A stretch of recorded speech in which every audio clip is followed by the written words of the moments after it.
right, today we're diving into one of the biggest shifts hitting the corporate world right now, the rise of the AI colleague. And no, this isn't some far-off futuristic idea. It's a strategic reality that's actively reshaping the very structure of our organizations as we speak. This quote from Dmytro Golodyuk just hits the nail on the head. Your traditional org chart, it's no longer just a map of human roles. We now have AI agents being plugged directly into core business processes, and that's forcing us to rethink everything: how we define work, accountability, and even performance. So here's how we're going to break this all down. First, we'll define what this new AI colleague actually is. Then, we'll get into the human reaction to it all.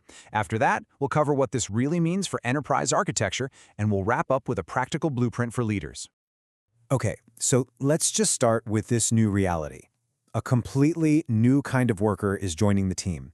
And you know, it isn't human. These agents are summarizing research, they're drafting reports, and they're analyzing incredibly complex data right alongside us. You see, this shift from AI as just a tool to AI as a teammate means our old ways of thinking are pretty much obsolete. Leaders and architects, you're now on the hook to design entirely new hybrid systems where human and AI collaboration is smooth, it's reliable, and it's crystal clear. Those fundamental questions like, hey, who's responsible when something goes wrong? Well, they're being asked in a whole new light. And you know, this massive technological shift is also creating a huge psychological split within the workforce. And how people feel about their new digital colleagues is every bit as important as the technology itself. On one side, you've got the FOMO crowd, the optimists. They see AI as this incredible partner that can supercharge their creativity and take care of all the boring tasks, freeing them up for more important work. But then on the other side, you've got the fatalists, who just see this unstoppable job-killing wave coming, and they're feeling a real sense of anxiety and loss of control. But here's the thing. This simple split into two camps, it actually misses a much deeper, more interesting story. The real issue isn't just about how we feel about some new technology. It's about something way more fundamental. Just look at this number for a second. 67%. What in the world could that possibly represent when we're talking about AI in the workplace? Well, that number is from a 2023 study, and it represents the 67% of workers who said they trust AI more than their own human manager. And that reveals the core issue here isn't just a fear of new tech, but a pre-existing and frankly much deeper crisis of trust in human leadership. And when you dig in, you can see why. People see AI as more objective, free from the office politics and personal biases that can creep in with human managers. And get this, a staggering 82% of managers just kind of fall into their roles without any formal training. So it's pretty clear that AI isn't creating a trust problem, it's just shining a giant spotlight on one that was already there. So this brings us to the systems problem, and a brand new mandate for all the architects in the room. If AI is moving at this breakneck speed, the old ways we used to plan our IT landscape, they just can't keep up anymore. For years, enterprise architecture was treated like a static blueprint, something you'd review maybe quarterly or annually. That model is now a massive bottleneck. The new mandate demands a total philosophical shift. Architecture has to become a living, dynamic nervous system. It needs to go from planning based on hindsight to orchestrating based on foresight, with the architect acting as a sort of co-pilot alongside the AI.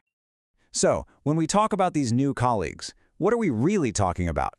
An AI agent isn't just a simple chatbot. Its defining feature is autonomy, the ability to reason, plan, and learn to achieve a goal. It's proactive, not just reactive. You can almost think of its anatomy like this. The brain is the large language model that does the reasoning. Memory comes from external databases that give it context. Tools, like APIs, are what let it actually do things in the digital world. Its senses allow it to take in all kinds of input. And crucially, you have the guardrails, the safety and compliance protocols that make sure it all operates reliably. This new kind of architecture is leading to entirely new team dynamics. You might have sequential models that work like an assembly line, or parallel models, where agents attack a problem all at once. You can even have hierarchical structures with a supervisor agent directing the others. We're even starting to see decentralized systems, where agents coordinate on their own, creating incredible resilience. To see this in the real world, just look at the Singapore government. They've built a multi-agent system where virtual officers, one's a business analyst agent, another is a data agent, work together like a cross-functional team to deliver policy insights at machine speed. It's incredible. Or take Salesforce. They've built an enterprise architecture agent that basically acts as a virtual compliance consultant.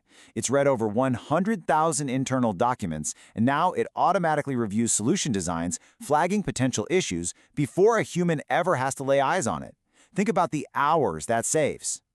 And honestly, we're seeing this everywhere. Geotab has an agent that lets fleet managers ask questions in plain English and get back complex data queries. Booking.com uses an agent to orchestrate and build personalized travel plans. The pattern is clear. Specialized, modular agents are totally reshaping how businesses create value. Okay, so how do we actually build for this future? That brings us to our final section, a really actionable blueprint designed for the leaders and architects who are tasked with navigating this huge transition. The guiding philosophy, the North Star for all of this, has to be human-first, AI-enabled. The goal here isn't replacement, it's amplification. We need to design systems where AI handles the repetitive, grunt work, freeing up humans to focus on what we do best, things like empathy, critical thinking, and complex creative collaboration. This philosophy really stands on three strategic pillars. First, unified data is completely non-negotiable. Data silos will absolutely kill any AI project. Second, your systems have to be built for resilience, using modular, decentralized architectures. And third, governance and ethics can't be an afterthought. Security and having a human in the loop have to be baked in from day one. So, the crucial point is, how do we actually put this into practice? Well, this table is a great direct guide, but if you look closely, a really clear pattern emerges. The best practices for every single domain, from agile development to LLM ops, all boil down to foresight and control. Whether that's slowly modernizing legacy systems or having robust version control for your models, the goal is always to build a continuous, secure, and human-centric lifecycle, not just a one-off project. We'll end with this thought. The hybrid human-AI org chart isn't coming. It's already here. The challenge for leaders and architects is no longer just a technical one. The real question is, will you just be an architect of the technology, or will you step up to become an engineer of the trust that's required to make it all work for everyone?